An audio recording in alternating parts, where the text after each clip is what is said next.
What's up mga Kokote? It's me Kuya Kal, and welcome to Kuwader, wherein learn is the name of the game. At kung bago pa lang dito sa YouTube channel, don't forget to click the subscribe, like, and share buttons for more updates and videos. So, we have here verb tense consistency. And ito yung magiging topic natin para sa araw na to. And first of all, before tayo mag-proceed doon, alamin muna natin ang trivia natin. So, ano bang trivia natin? Did you know it only takes 6 minutes for alcohol to affect your brain? Din sa mga mahina mag-inom dyan, pero ako, malakas ako eh. Hindi, char lang. So, give yourself 6 minutes and you'll see your favorite alcoholic beverage can go to your head a lot quicker than you think. Researchers at Heidelberg University Hospital found that just 6 minutes after consuming alcohol, changes are already taking place in the brain. So, just means na madaling maapektuhan ng alcohol ang ating brain and mabilis tayong malalasing or mahihilo, makaramdam tayo ng mga ganon. Then, pag tumagal pa yan, to the point na mababaliw ka na, hindi mo namin ginagawa mo, and then masusuka ka. So, ang ano lang guys, ang alcohol lang is for ano lang siya, for occasional lang siya, huwag siyang araw-arawin kung ayaw yung mapunta ng maaga sa langit. So, here, we have the agenda for today. So, ano ba yung dapat natin matutunan and ano ba yung ituturo ko? So, ang ituturo ko is to know the verb tenses, importance of knowing verb tenses, of course, and provide examples for you guys para hindi na kayo mahirapan. Ano nga ba ang importance na malaman natin ang verb tense? So, let's start. Verb tense consistency refers to keeping the same tense throughout a clause. We don't want to have one time period being described in two different tenses. If you have two or more time periods, start a new clause or a new sentence. Like, we have here na, remember that these are the three main verbs that to show time or tense. Itong tatlo na ipapakita ko is siya yung mga tatlong bagay na main verbs para mapakita yung time or tense. So, first one, we have simple tense. Simple tense simply does not use auxiliary verbs. And it has present, past, and future.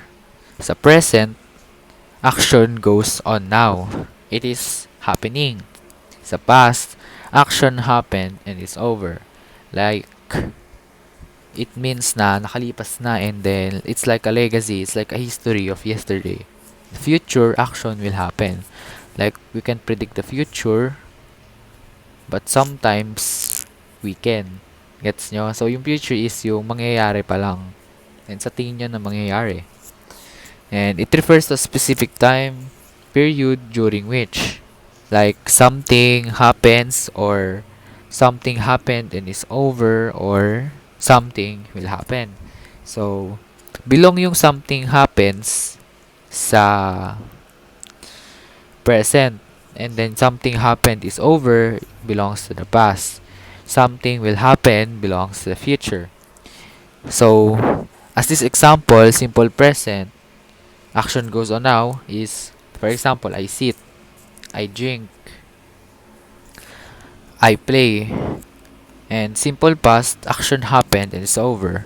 Like, I sat, I ran, ano pa ba? Ano bang past? I passed. Basta yun. So, next we have simple future. Action will happen. It's like, I will sit, I will eat, I will drink, I will sleep, I will marry my crush.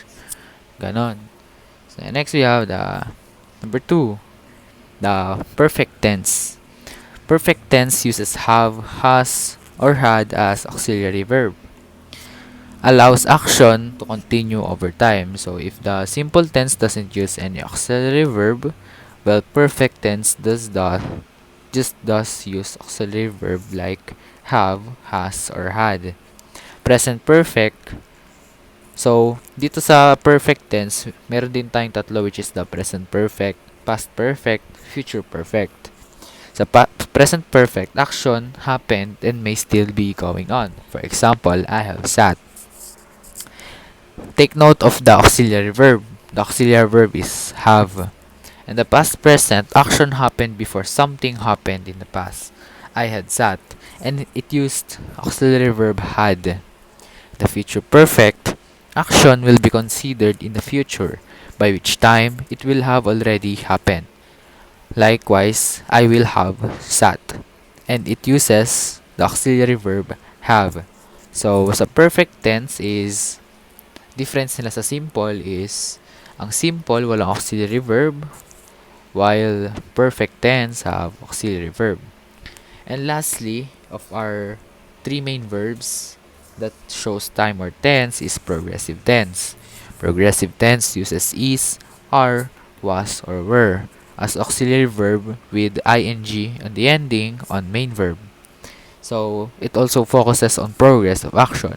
So progressive tense is same as perfect tense. They both use auxiliary verb, but sa perfect tense, it only contains have, has, or had, while in progressive, we have is, are, was, or were, and it uses an auxiliary verb with an ing on the ending on the main verb. For example, present pro- I mean, we have the same three examples: present progressive, past progressive, future progressive. In the present progressive, action is in progress right now. I am sitting. It used the auxiliary verb ing, so it has ing at the end of the main verb. And next we have past progressive. Action was in progress. In the past, I was sitting. So we have two auxiliary verb, which is was and ing on the main verb. And next we have future progressive. Action will be in progress in the future. I will be sitting. So we have here the word ing as the auxiliary verb. So that is in the progressive tenses. So again, for clarification, simple tense doesn't use any auxiliary verb, while perfect tense and progressive tense does use auxiliary verb. And their difference is that perfect tense uses the auxiliary verb have, has, or had, while the progressive tense use the auxiliary verb is, are, was, or were, and it has the main verb has a ing on the ending, and it focuses on progress of the action. So, in writing, be careful in using the exact tenses needed. Do not switch from one tense to another unless the timing demands for it. Do not change the tense if there is no change in the time of the action. The tenses of the verb should have always be consistent. That's why we have that's why our topic is verb tense consistency. We need to be consistent. And in writing a paragraph, use a primary tense and keep it consistent from tense to tense. The change should only be observed if there is need to show time change for clarify of several time periods. And each of the above sentence denotes a specific time for an action event to take place. Writers should be careful to use the exact tenses needed to describe, narrate, or explain. In general, as I have mentioned, you don't need to switch. And yeah, so I've already read this. And next we have is importance. Consistent tense means using the same verb tense whenever necessary within the same sentence or paragraph. Consistent verb tenses clearly establish the time of actions being described. Shifting from one tense to another without a good reason is not only correct but is confusing and distracting as well. Consistent verb tense is especially important when showing cause and effect over time, and when a secondary action requires you start a new clause. If you pay close attention to verb tenses agreement, you will find that your writing can be easily understood by your readers. So that's all for the topic for today. Verb tense consistency. You just need to make your verb consistent, and thank you for listening. This is your boy Kuya Kyle, and I'm signing out.